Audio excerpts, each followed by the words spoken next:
ఓం శుభంకర్యే నమః. సింహరాశి వారికి మార్చి నెలలో గల గోచార ఫలితాలను తెలియజేస్తున్నాము. శ్రద్ధగా ఆలకించండి. సింహరాశి వారికి ఈ నెలలో ఆర్థికపరమైనటువంటి పెట్టుబడి విషయాలలో చాలా జాగ్రత్తగా ఉండాలి. ఉద్యోగస్తులు కూడా స్థిరమైన ఉద్యోగం ఉన్నప్పటికీ వ్యాపారములు చేయాలి. వ్యాపారపరమైనటువంటి ప్రయత్నాలని ముమ్మరం చేస్తూ ఉంటారు.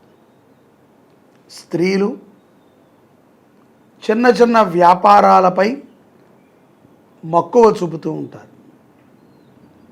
అధిక పెట్టుబడులు పెట్టటము, తొందరపాటుతో విశ్వసించి ఎవరెవరితోనో కలిసి వ్యాపారాలను పెట్టి మోసపోకండి.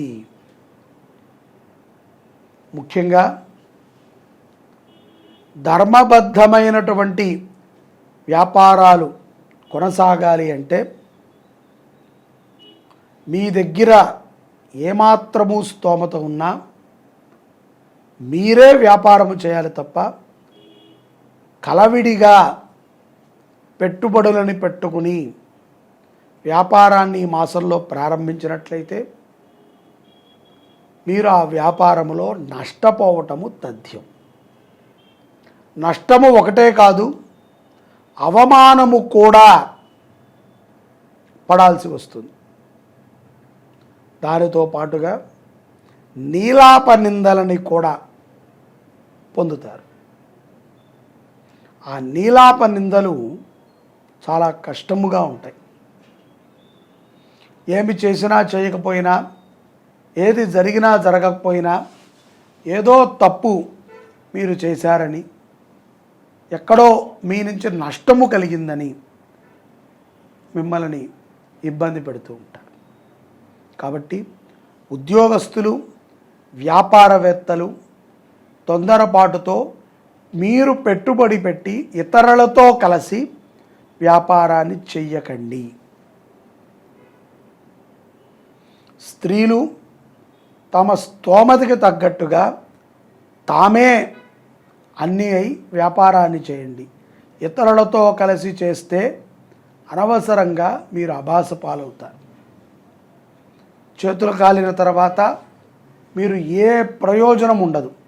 మీరు వాళ్ళని అనటము, వాళ్ళు మిమ్మల్ని అనటము, గోల గోల తప్ప వేరేది ఏదీ ఉండదు. భార్యాభర్తలు ఇద్దరూ కూడా చర్చించుకుని తమ యొక్క ముందు రోజులలో చక్కటి నిర్ణయాలకి ఒక వేదికని చేసుకోండి. ముందు మనము 40 ఏళ్ల తర్వాత ఎలా ఉంటాం, 30 ఏళ్ల తర్వాత ఎలా ఉంటాం అనేటువంటి విషయాలని భార్యాభర్తలు చర్చించుకోవటానికి ఈ మాసము చాలా బాగుంటుంది. ప్రయోజనకరమైనటువంటి లాభాలని కొన్నిటిని సింహరాశి వారికి మార్చి నెల అనుకూలంగా ఉంటుంది. అంటే మనము వ్యాపారము చేయాలా, ఎక్కడైనా భూమి మీద పెట్టుబడి పెట్టాలా, లేకపోతే షేర్ మార్కెట్లో పెట్టాలా, లేకపోతే ఎవరైనా వ్యాపారము చేస్తారంటే ఫైనాన్షియల్గా మనం డాక్యుమెంటేషన్ చేసి ఇవ్వాలా, హ్యాండ్ లోన్స్ ఇవ్వాలా అనేటువంటి ప్రతిపాదనలు అనేకం వస్తూ ఉంటాయి. ఇక్కడ ఎవరిని కూడా విశ్వసించి డబ్బును ఇవ్వకండి. డబ్బు పరమ ప్రమాదకారి. ఇవాళ ఉన్నట్టు రేపు ఉండదు, రేపు ఉన్నట్టు ఇవాళ ఉండదు. మారిపోతూ ఉంటుంది డబ్బు యొక్క లక్షణం. కాబట్టి చాలా జాగ్రత్తగా ఉండాలి. ఈ నెలాఖరిలో అంటే మార్చి 15 తర్వాత మీ యొక్క తల్లిదండ్రుల మాటని గౌరవించండి. పిల్లల విషయంలో సంతోషకరమైనటువంటి వార్తని సింహరాశి జాతకులు మార్చి 15 తర్వాత తప్పనిసరిగా వింటారు. మార్చి 15 తర్వాత మీ యొక్క పిల్లలు, సింహరాశి జాతకుల యొక్క పిల్లలు పరీక్షలో ఉత్తీర్ణులు కూడా అవుతారు. మంచి మార్కులను సంపాదిస్తారు. అలసట, విపరీతమైనటువంటి బద్ధకం కూడా మార్చి 15 తర్వాత సింహరాశి జాతకులకి ఎక్కువగా ఉంటుంది. తరచూ బద్ధకస్తులుగా కానీ అలసటగా కానీ ఉంటూ ఉంటారు. నిరుత్సాహపడకండి, ఉత్సాహముతో ప్రతి పనిని విజయం చేసుకోవచ్చు. అలాగే వాహన ప్రమాదాలు ఉన్నాయి. అసలు అసందర్భం, అలా జరుగుతుంది అని మనం ఊహించలేం. అలాంటి ప్రమాదాల ద్వారా వైద్యుడికి మీ ధనం ఖర్చు అయ్యేటువంటి సందర్భాలు ఉన్నాయి. కాబట్టి వాహనము నడిపేటప్పుడు జాగ్రత్తగా ఉండండి. విదేశాలలో ఉన్నటువంటి విద్యార్థులు పై చదువుల కోసం మీరు చేసేటువంటి ఒక ప్రయత్నము సఫలమవుతుంది.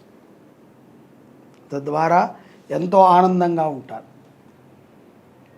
దొంగతనముగా దొడ్డి మార్గాన దేశాన్ని దాటాలి అనేటువంటి ఒక ఆలోచన మిమ్మల్ని భలే తలిచివేస్తూ ఉంటుంది. కాబట్టి విదేశాలకు వెళ్ళాలి, స్థిరపడటము, హాయిగా ఉండటం అనేటువంటిది మంచిదే. కానీ దొంగ మార్గంలో వెళ్ళకండి. అక్కడికి వెళ్ళాక వస్తుందని ఏదో చెప్పుడు మాటలు, సరైనటువంటి పత్రాలు లేకపోవటము, న్యాయమైనటువంటి పోరాటంలో అపజయం పాలవ్వాల్సి వస్తుంది. కాబట్టి సింహరాశి జాతకులు తగు జాగ్రత్తగా ఉండాలి. మిమ్మల్నిగా ఉండనివ్వరు, మార్చేస్తూ ఉంటారు చుట్టుపక్కల వాళ్ళందరూ. మీ ఆలోచనలు మిమ్మల్ని చేయనివ్వరు. కాబట్టి తొందరపాటుతో ఏ పని చేయకండి. ఏ పనికైనా సరే 1-2 నిమిషాలు ఆలోచన చేసి కొంచెం సమయాన్ని తీసుకుని మీలో మీరు చర్చించుకుని మీ ఆప్తులతో చర్చించి ఏది మంచిదో ఆ పనిని మాత్రమే చేయండి. ఇబ్బందికరమైనటువంటి పనులని సింహరాశి వారు చేయటం ద్వారా కొన్ని ఆపదలు పొంచి ఉన్నాయి. అలాగే మార్చి 15వ తారీఖు తర్వాత కూడా ఈ ప్రభావాలు తారుమారు అవుతూ ఉంటాయి. అంత్యముగా మార్చి నెలాఖరుకు వచ్చేటప్పటికి యోగ్యమైనటువంటి సమయాన్ని పొందుటకై, శుభాలు జరుగుటకై తప్పనిసరిగా గణపతిని సింహరాశి వారు ఆరాధన చేయటం మంచిది. గణపతికి దూర్వాన్ని సమర్పణ చేయండి. అలాగే గణపతికి ప్రీతికరమైనటువంటి చెరకుని, అరటి పండ్లని, జామకాయలని, దానిమ్మ గింజలని నైవేద్యముగా సమర్పణ చేయండి. అన్నదానములో బీట్రూట్ని మీరు సమర్పణ చేసినట్లయితే శుభము జరుగుతుంది.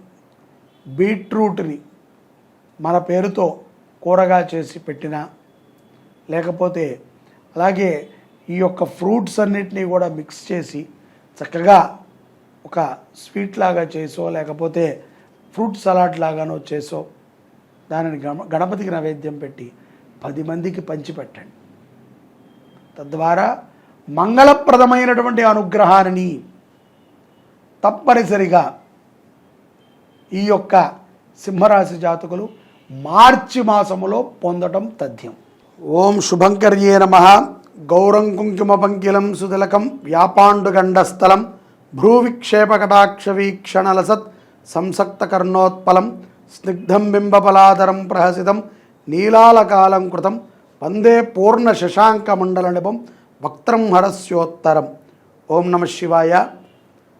మనము శివరాత్రికి వచ్చేసాము. శ్రీ శోభకృత నామ సంవత్సరములో మార్చి 8వ తారీఖు మహాశివరాత్రి మనందరము కూడా ఆచరణ చేసుకుంటున్నాం. ఈ యొక్క మహాశివరాత్రి రోజున ప్రతి ఒక్కరము కూడా శివాలయాలకి వెళ్ళటము, దర్శనము చేసుకుంటాము, ఉపవాసము ఉండటము, అలాగే దాన ధర్మాలు చేయటము, ప్రదోషకాలములో దీపాన్ని వెలిగించటము, రాత్రి అంతా కూడా జాగరణ ఉండటము, మరుసటి రోజు ఉదయాన్నే శిరస్నానం చేసి శివ దర్శనాన్ని చేసుకుని ఎవరికైనా ఒక సాధువుకి లేకపోతే బ్రాహ్మడికి స్వయం పాకాన్ని ఇచ్చి మనము భోజనం చేయటం అనేటువంటిది మనము పూర్వం నుంచి ఆచరణ చేసుకుంటూ వచ్చినటువంటి విధానం. ఇలాంటి విధులలోనే మనము గొప్ప గొప్ప కార్యక్రమాలని మనం చేస్తూ ఉంటాం. ఇక్కడ మహాన్యాసపూర్వక ఏకాదశి రుద్రాభిషేకము, లింగార్చన, లేకపోతే జ్యోతిర్లింగార్చన, రుద్రహోమము, ఆ యొక్క రాహుకాలము, పైగా ఈసారి శుక్రవారం వచ్చింది.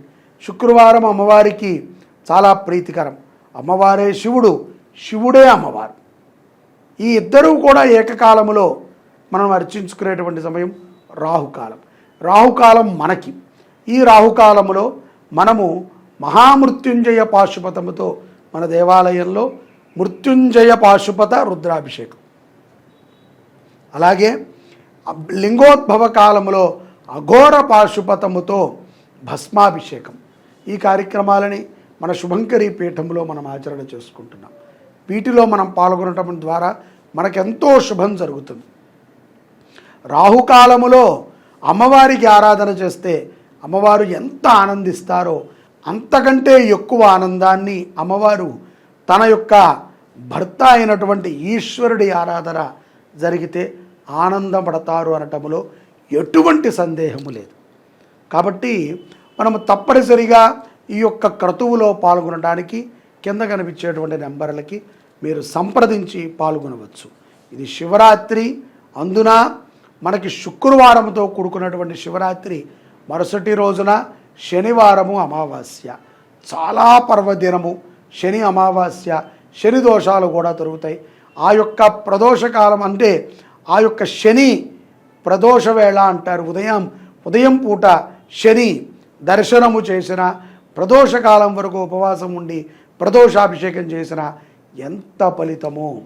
ఒక్క శివరాత్రికి, జన్మానికి ఒక శివరాత్రి అంటారు. ఇది ఈ జన్మకి ఇది శివరాత్రి. ఈ సంవత్సర కాలం ఉన్నాము కదా, మళ్ళీ వచ్చే సంవత్సరానికి ఎక్కడ ఉంటామో ఎలా ఉంటామో తెలియదు.